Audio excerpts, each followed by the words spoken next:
Morning children. Today we are going to see a new chapter in physics, that is chapter 4, heat. Okay. So as the name of the chapter tells, we are going to deal about the hot and cold objects. Okay. So when do you know whether an object is hot, or when do you know whether an object is a cold one? When you touch it, right?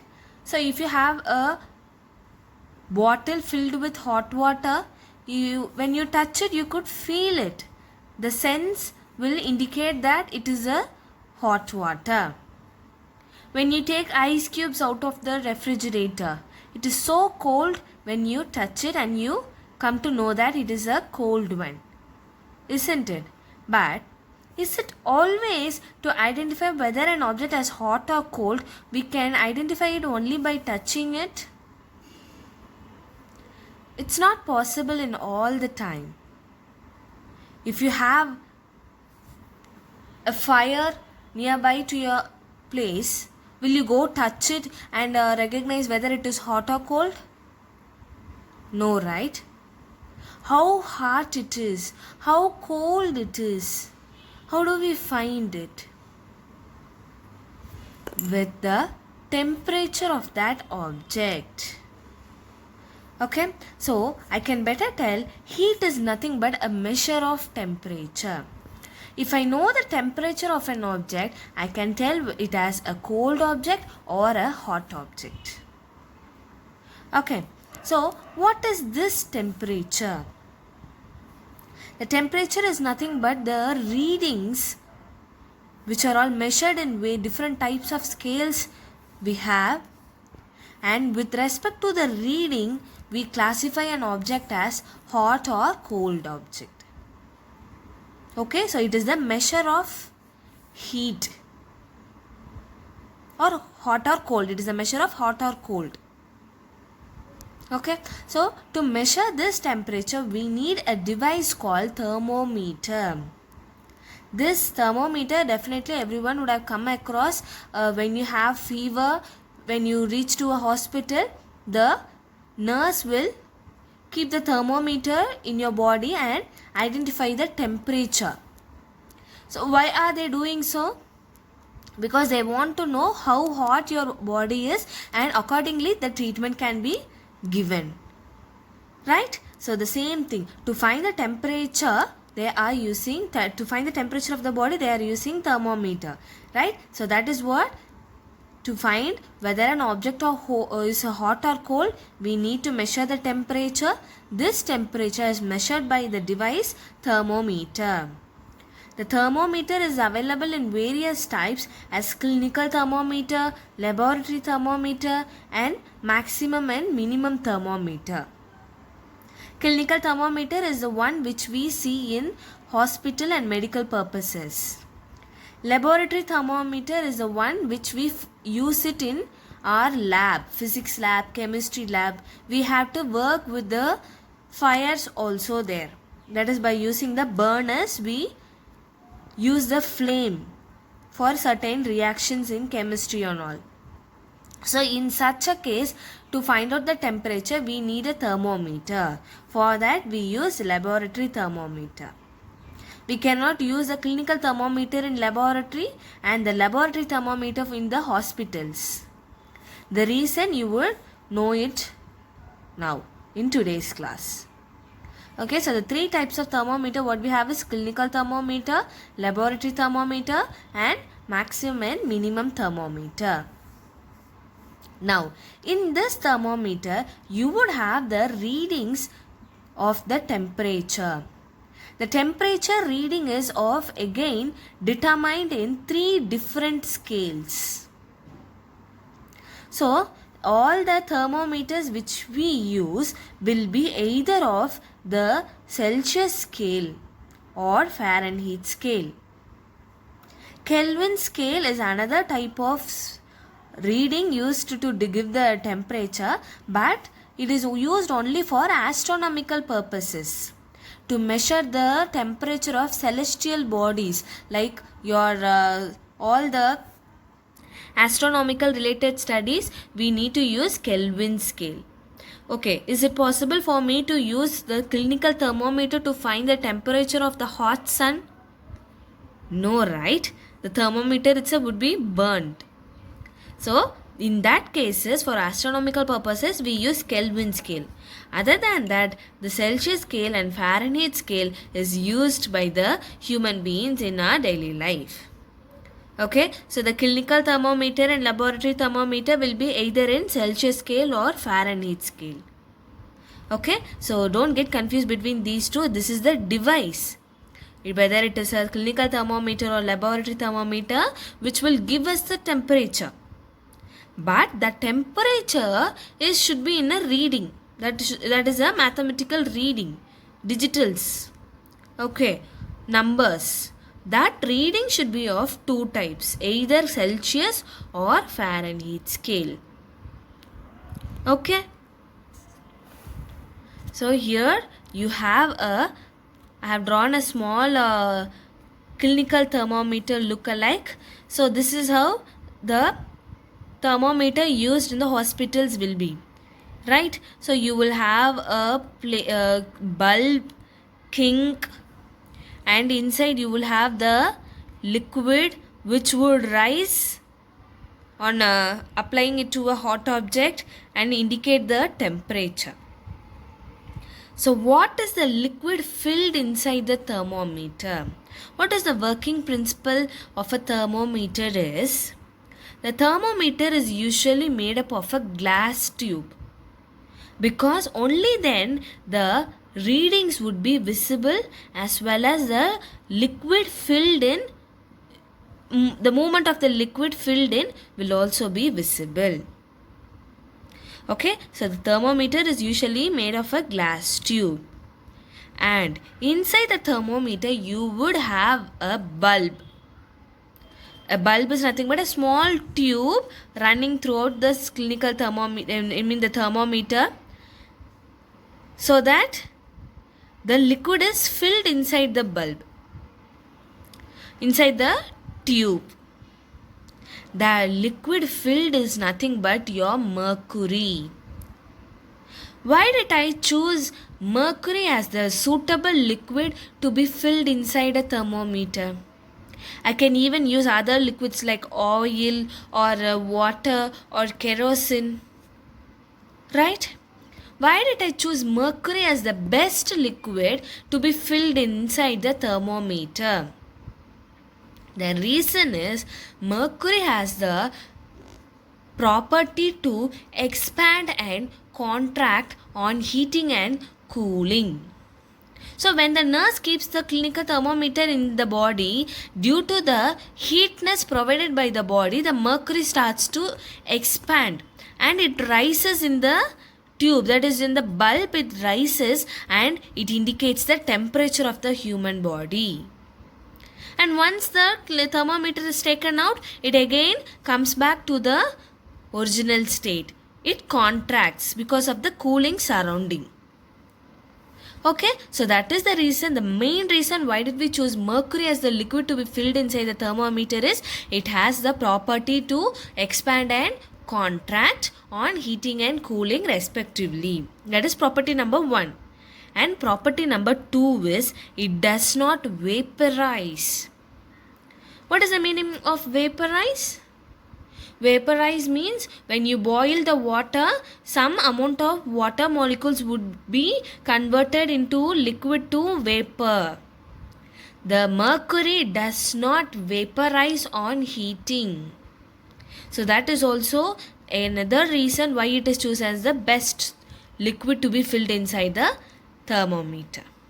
Understood? So now did you understand why the thermometer is made up of a glass tube? The mercury, as it moves inside the bulb, it should be visible for us. So that is the reason the thermometer is made up of a glass tube.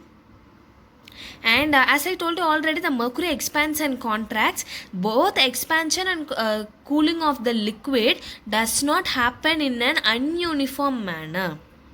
It gradually increases and gradually decreases. It does not suddenly increase to the highest and suddenly decrease to the lowest.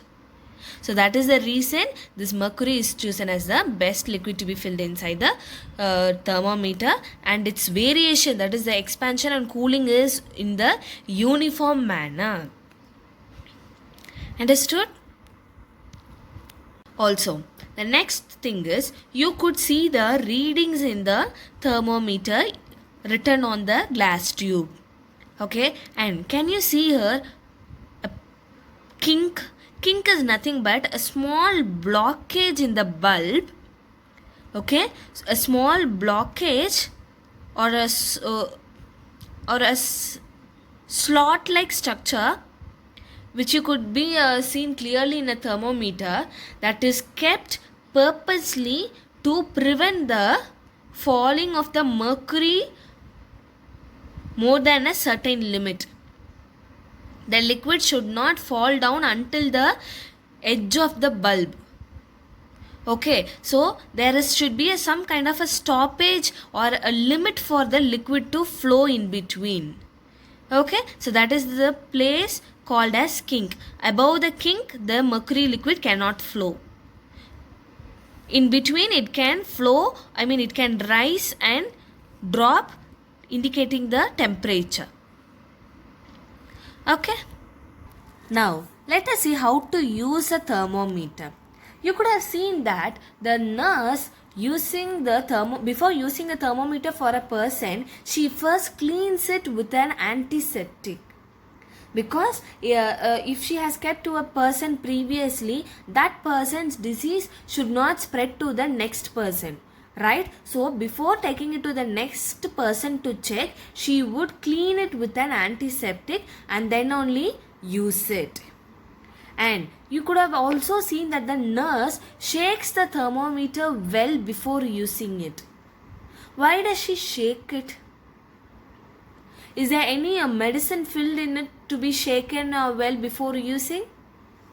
No. The reason is the mercury will be in its cold state when it is not in use. It will be in the lowest level itself.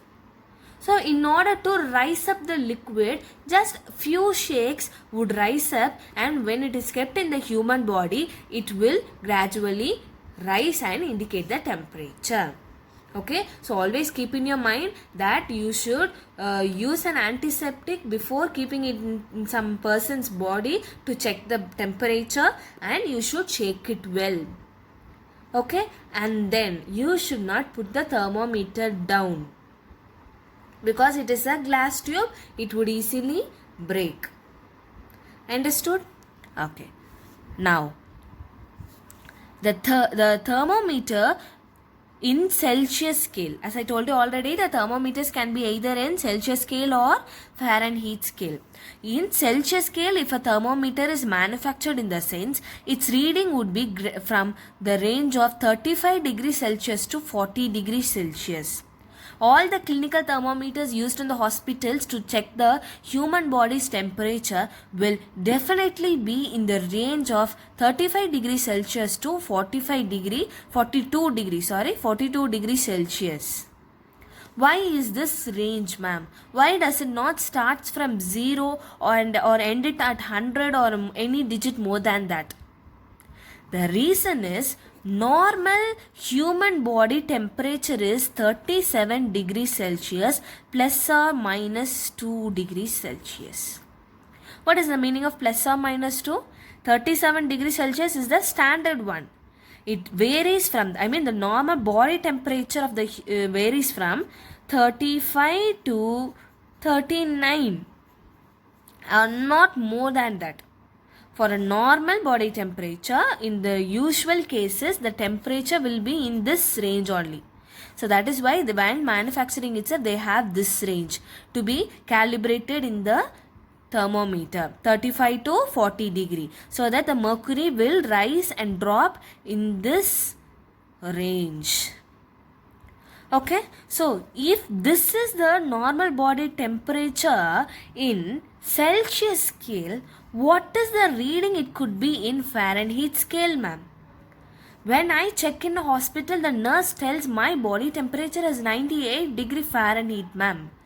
But In our Celsius tube, we have only 35 to 42.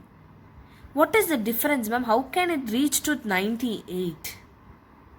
The doctor tells you your body temperature is 99. The difference is he uses a thermometer made up of Fahrenheit scale. Okay, so to measure your body temperature, you can either use a thermometer of Celsius scale or a thermometer of Fahrenheit scale.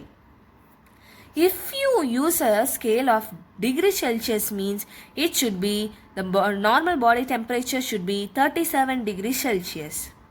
If you use a Fahrenheit scale, means the normal body temperature should be 98.4 degree Fahrenheit. Okay, so that is why when you have 100 degree Fahrenheit as your body temperature, then the doctor tells that you have a fever, you need to take medicines, you need to take treatment. Okay, because there is a variation in your body temperature and it results in illness. Understood? So your body temperature can be determined in two scales also. When it is in Celsius, it is 37 degrees Celsius. When it is in Fahrenheit scale, it is 98.4 degree Fahrenheit. So, what if a thermometer is made up of Fahrenheit scale? The readings calibrated would be from the range of 94 degree Fahrenheit to 98 degree Fahrenheit. Okay, the same thermometer, instead of Celsius scale, if it is means, it would start from 94, 95, 96, 97, 98, 99. Like that, it would reach up to 108. Understood? Yes. So the next thing is, we are going to see about a laboratory thermometer. So today we saw about the clinical thermometer and the scales. Celsius scale and Fahrenheit scale. Kelvin scale usually is for high temperature, very high temperature, respectively for your astronomical purposes, like 300 Kelvin to 1000 Kelvin. So in such a way, very high temperatures. So you always denote the Celsius in degree Celsius. This is the symbol of degree. Celsius means degree Celsius. Fahrenheit scale, the reading should be denoted by degree Fahrenheit, and in Kelvin scale you will not use the word degree. Only capital K. Capital K denotes the reading in Kelvin scale. Okay. The next thermometer we have to see is laboratory thermometer. Okay. In the laboratory thermometer, the readings would be calibrated. Calibrated means would be denoted, would be written. Okay, so they are calibrated in the range of minus 10 degrees Celsius to 110 degrees Celsius. Oh my God, think how big it can determine. To a very cold frozen state to a very high temperature hot object, the laboratory thermometer can determine. Okay, so I would like to stop with this introduction to laboratory thermometer. So we can continue the remaining in the next class, children. If you have any doubt, kindly contact me. Thank you.